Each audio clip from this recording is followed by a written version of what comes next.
ቀስ በቀስ የአቤል ተሰጥኦም በነድሬክ ባሉ ዝነኞች እውቅና ማግኘት ጀመረ።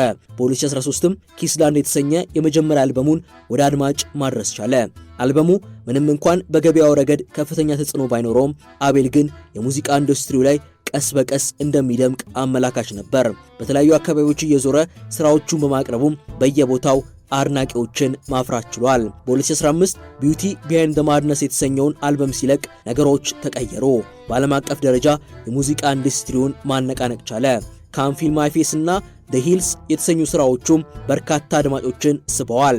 ሙዚቃዎቹም የደረጃ ሸንጠረዦችን መምራት ሲጀምሩ እሱ ደግሞ በግሉ የመጀመሪያ የግራሚ ሽልማቱን በማሸነፍ ብዙዎች እንደ ትልቅ ስኬት የሚቆጥሩት ሽልማት ማሳካት ቻለ። አቤል ዘ ዊኬንድ የሚለውን የመድረክ ስም የሚያገኘው የቤተሰቦቹን ቤት ለቆ የወጣው በረፍት ቀናት ወይም በዊኬንድ መሆኑን ተከትሎ እንደሆነ ይነገራል።